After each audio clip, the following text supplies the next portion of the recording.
जदयू ने चुनाव लड़ी है और जनता के जो विपक्ष की बातें हैं कि उनका पिछले चुनाव के पीछे भी मौन रहना और आज भी मौन रहना, ये बुराई को जनता के लिए और दुख को और पीड़ा को बढ़ाता है।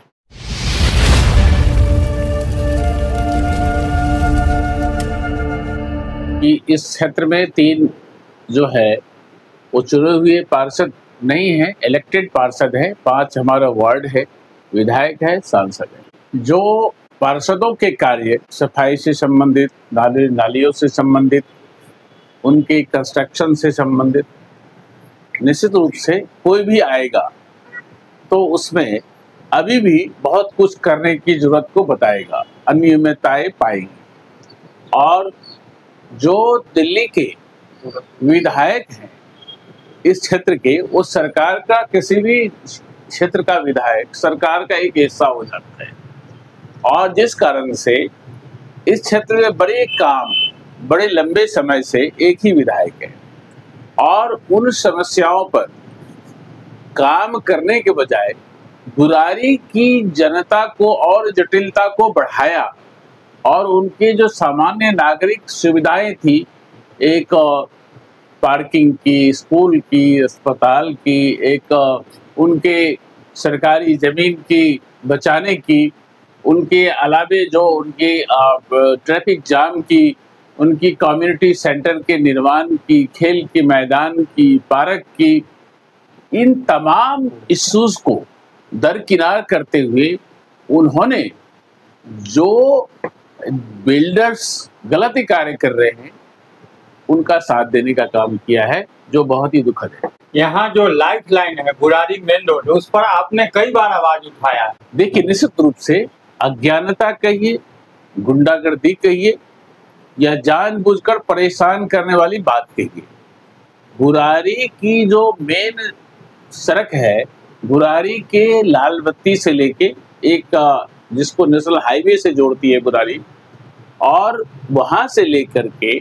हमने पहले भी एक प्रयत्न किए थे जिसमें हमने कहा था कि आप बुरारी के लाल बत्ती से जो हमारे बुरारी गांव में शालीमार पैलेस है वहां तक एक फ्लाईओवर बनाइए, उसके नीचे कई पॉइंट से 10 से अधिक, जिसमें अंडरपास बनाने की जरूरत थी, उसमें टॉयलेट बनाने की जरूरत थी, जो रोड पर हाई टेंशन तार है उसको अंडरग्राउंड करने की जरूरत थी, जो उसके पेड़ पौधे थे उनको रिप्लांट करने की जरूरत थी। और आज मैं समझता हूँ उससे भी खतरनाक अन्य कई कॉलोनी में आज भी हाई टेंशन तार गुजर रही है, जो बहुत ही खतरनाक है और शर्मनाक है। और सरकार को जो चिंता पीछे अगर कोई विधायक के माध्यम से जो सरकार में शामिल था उन्होंने किया नहीं, आज हमारी सरकार बनी है तो जो वहां से योजना बन के आती है उनको भी यहाँ लागू नहीं करने के लिए प्रयास करते। बुरारी पर जो सीवर का काम चल रहा है वो अल्प समय के लिए सुविधा है या जीवन भर के लिए मुसीबत? देखिए, मैं टेक्निकल आदमी नहीं हूँ जो उसके अंदर में किस तरह की कार्य को किए जाते। जो लोग बताते हैं, एक तो कोई कार्य जिस तरीके से किए जा रहे हैं वो सवालिया निशान है, क्योंकि कोई एक फाइलिंग होता है, एक जगह कार्य होता है, एक नियमित समय होता है जिसमें पूरा किया जाता है। इसमें इतनी लंबी समय लगाए गए और अभी तक कार्य पूरा नहीं हुआ। और जो आवाजें उठ रही है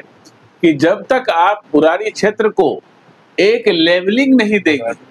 एक पानी की लेवल क्या होगा, कॉलोनी का लेवल नहीं है, कॉलोनी का बाउंड्री नहीं है, तो उस लेवल से वहां तक पानी कैसे आएगी। और जो लेवल अगर सही जब तक बनेगी नहीं तो दूसरी जगह वाटर लॉगिंग, इस बार भी बरसात में अनेकों कॉलोनी में आज भी 1-2 जगह वाटर लॉगिंग है, तो कल क्या होगा ये एक प्रश्नवाचक चिन्ह है। और जो अगर टेक्निकली कोई गलत है तो इस पर मैं समझता हूँ कि इस क्षेत्र के लिए बहुत ही दुखद है। यहाँ पर बीजेपी के जो जनप्रतिनिधि हैं उनका जो इस क्षेत्र के प्रति जो जिम्मेवारी है वो कितना से वो निभा रहे हैं? देखिए, उसमें से मैं एक हूँ जी, और जो मेरी क्षमताएं हैं एक उस अनुसार मैं कार्य कर रहा हूँ। मैं दूसरी की बात इसलिए नहीं करूंगा, वो भी अपने तरफ से प्रयास करते होंगे, लेकिन 2 बार यहाँ से भारतीय जनता पार्टी का उम्मीदवार नहीं चुनाव लड़े और जदयू ने चुनाव लड़ी है। उनकी ज्यादा जिम्मेदारी है कि इन विषयों पर वो कार्य करे और जनता के जो विपक्ष की बातें हैं उनके और जनता के कठिनाइयों में वो साथ दें।